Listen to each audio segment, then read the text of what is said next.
기가 복된 새벽입니다. 오늘도 이 귀한 새벽에 나오신 우리 성도 여러분, 하나님의 크신 은총이 여러분의 함께하기를 축복합니다. 오늘 본문에도 보게 되면 계속해서 바벨론이라는 나라에 대해서 심판이 예언이 되고 있습니다. 특히 17절에서 20절 말씀을 보시게 되면 이스라엘 나라를 흩어진 양으로 묘사를 하고 있습니다. 한때 아수르와 바벨론에 의해서 먹히고 뼈가 꺾였는데 결국 하나님께서 아수르와 바벨론 멸망을 시키고 또 다시 이스라엘을 그 목장으로 다시 회복시키겠다, 돌아오게 하겠다, 그런 예언의 말씀이 기록이 되어 있습니다. 이 말씀을 들으면서 우리가 배우게 되는 교훈이 있는데, 그 방법은 바로 죄를 다스리시는 하나님의 방법을 배우게 됩니다. 하나님께서 죄를 다스리는 가장 기초 원리가 있는데, 죄는 미워하지만 사람은 미워하지 않는다라는 것입니다. 우리가 어떻게 죄와 사람을 구분할 수 있을까? 참 어렵습니다만은, 그러나 오늘도 이 말씀을 통해서 하나님께서는 죄는 미워하지만 사람은 미워하지 않는다라는 것을 우리에게 잘 말씀해 주고 있습니다. 하나님께서는 이스라엘 나라를 사랑합니다. 오늘 이 새벽에 나오신 저와 여러분들도 참 여전히 사랑하시죠. 그런데 왜 이 바벨론이라는 나라를 통해서 이스라엘 나라를 멸망시켰을까? 그리고 이스라엘이 그 죄를 처리하기 위한 그런 목적이 바벨론이라는 큰 나라를 통해서 이스라엘을 침공하게 만들고 이스라엘이 처참하게 무너지게 됩니다. 그런데 그 이스라엘 나라가 너무 하나님의 말씀을 듣지가 않아요. 우상을 섬기고 다른 신을 자꾸 섬기고 하나님의 말씀에 순종하지 않습니다. 에르미야 선지자가 그렇게 예언을 했음에도 불구하고 그들은 전혀 말을 듣지 않았습니다. 그래서 그 옆에 있는 바벨론의 큰 나라를 통해서 이스라엘 나라를 멸망시키게 됩니다. 그리고 나서 그 이스라엘 나라가 그 죄의 대가를 바벨론 나라에서 대가를 치르게 된 다음에 하나님께서 그 목적을 다 달성한 후에 다시 이스라엘 나라를 틀림없이 회복시켜 주는 그런 모습을 볼 수가 있습니다. 그러면서 19절 말씀을 보게 되면 이스라엘을 다시 그 목장으로 돌아가게 하겠다라고 말씀하고 있습니다. 우리는 저와 여러분의 죄를 처리하시는 그런 하나님의 손길이 때로는 우리에게 아프게 다가올 때가 있습니다. 그래서 내가 어떤 고난 속에 있을 때에 하나님께서 왜 나에게 고난을 허락하시지?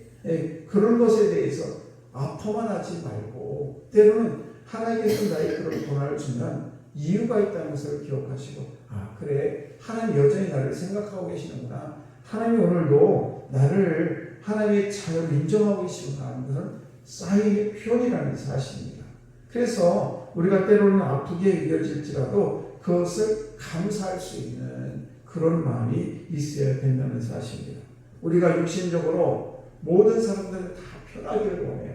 조금만 아파도 그냥 아픈 것에 대해서 때로는 왜 이렇게 아픔이 있을까라고 하면서 병원을 찾고 의사를 찾고 그럽니다만은, 그러나 몸의 아픔보다도 더 아픈 것이 있습니다. 바로 마음의 아픔이죠.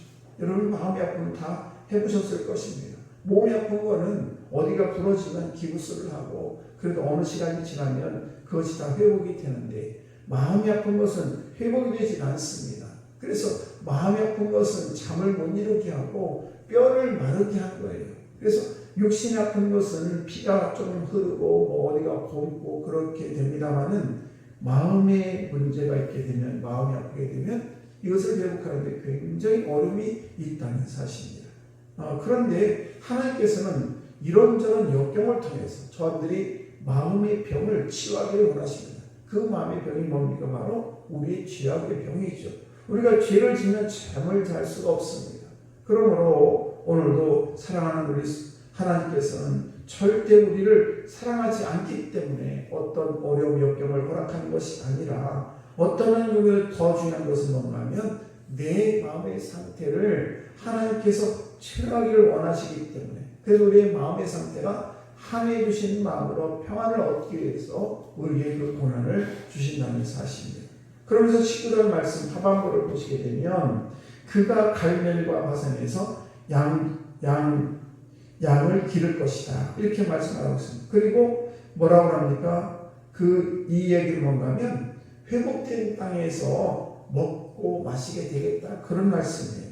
그러면서 그 마음이 에브라임과 길앗산에서 만족하리라. 그러니까 회복된 땅에서 진정한 만족이 있다는 것입니다. 그러니까 우리가 아픔이 있고 여러 가지 문제가 있는데 그 문제는 하나님께서 다 어떤 이유가 있어서 하나님께서는 우리가 일거수일투족 하나님이 다 섭리 속에 있다는 것을 우리가 너무나 잘 알고 있습니다. 그런데 그 섭리 속에서 우리가 깨닫는 것은 뭔가 하면 회복된 땅에서만 진정한 자유와 평안이 있다는 것입니다. 모든 죄의 문제가 해결될 때에 비로소 우리의 마음의 기쁨이 넘치게 된다는 사실입니다. 왜 안 그렇겠습니까?